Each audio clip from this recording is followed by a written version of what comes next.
Good afternoon everyone! Ayan, nagluluto po ako ngayon na iskabitsing papaya with isda. For today's video nga po ay ako nga po yung magluluto ngayong araw at wala si mama.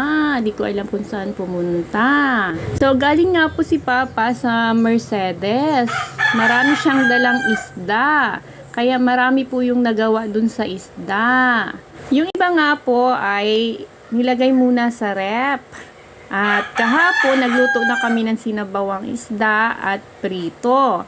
Dahil nga po may natira pa, ayan, pinirito ko at papaya naman yung ilalagay ko. At yung papayang yan ay nilagyan ko nga po siya ng toyo na. Hinayaan ko muna dyan sa tabi. Ayan, at niready ko na rin po yung mga kakailanganin ko para sa pagluluto. Ayan.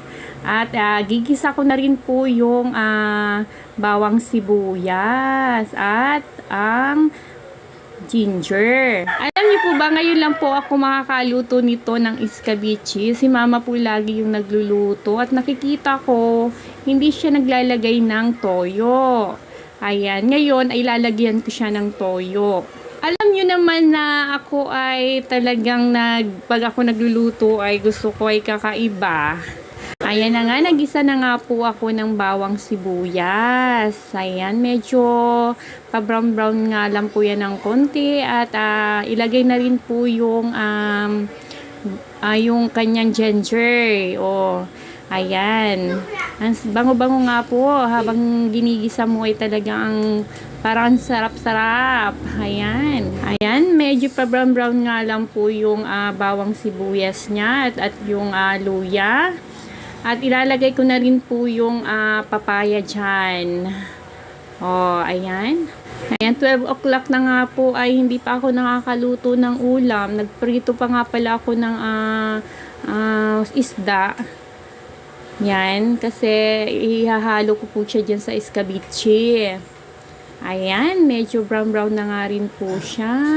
Ayan, first time ko nga po magluto nito ngayon. Titingnan ko kung ano nga ba ang lasa ng aking niluto. Kasi lalagyan ko po siya ng toyo for the first time kasi si mama ay suka lang ang nilalagay niya. Ayan. Ayan na nga po yung papaya na nilagyan ko ng toyo. Ayan. Gigisahin ko na rin po siya. Ayan.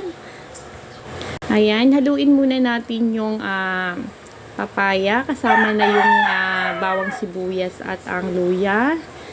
Ayan. At lagyan na nga rin po natin ng paminta. Ayan. Dinamihan ko nga po pala siya ng paminta para medyo anghang-anghang kasi wala po akong sili dito. At ang iba po ay naglalagay ng turmeric pero wala po akong turmeric. So yan. Ayan. Nilagyan ko na rin po ng asin at ng suka. Ayan, medyo damihan po natin ng suka. Ito yung importante. Yung suka. Ayan, tinimplahan ko na nga po rin siya ng, nilagyan ko pa siya ng asin ulit. Ayan, haluin lang po natin siya. Habang kumukulo po ay nilagyan ko po siya ng konting tubig. Ayan, at tinikman ko nga po siya ulit kung okay na po yung lasa niya. Ayan, at lalagyan ko nga po pala siya ng asukal dyan para mag-mix po yung lasa, yung asim, yung sa toyo niya. Ayan, para mag-mix po yung lasa niya. Okay na po. At medyo haluin po natin siya ulit.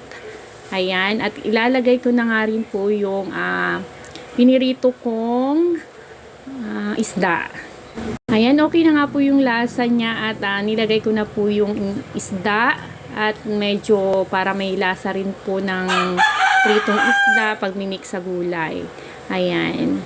Haluin lang po at ayan, okay na po yan. Pwede na po siyang iserve. Okay na po yung lasa niya at nagustuhan naman ng mga bata yung aking niluto. At si Papa nga rin po ay tumikim at ngayon nga lang po niya na lasahan o natikman yung aking luto kasi si mama madalas nagluluto nito. Ayan, si papa ay kumain na rin. At tinikman niya nga po yung aking niluto kasi first time ko nga pong lutuin na may toyo. Ayan, kasi kadalasan si mama ay nagluluto na suka lang ang ginagamit niya. Ayan, talaga namang ang sarap ng tingnan. Ayan, serve ko na nga po sa aking mga anak para makakain na. 12 o'clock na, hindi pa sila nakain. Madali lang pong lutuin yan. Kaya magluto na rin po kayo para matikman nyo po ang sarap niya. Ayan, nandyan yung asim. Asim niya at ang anghang. Kaya yan, ang sarap-sarap. Kain po tayo. Thank you sa panunood.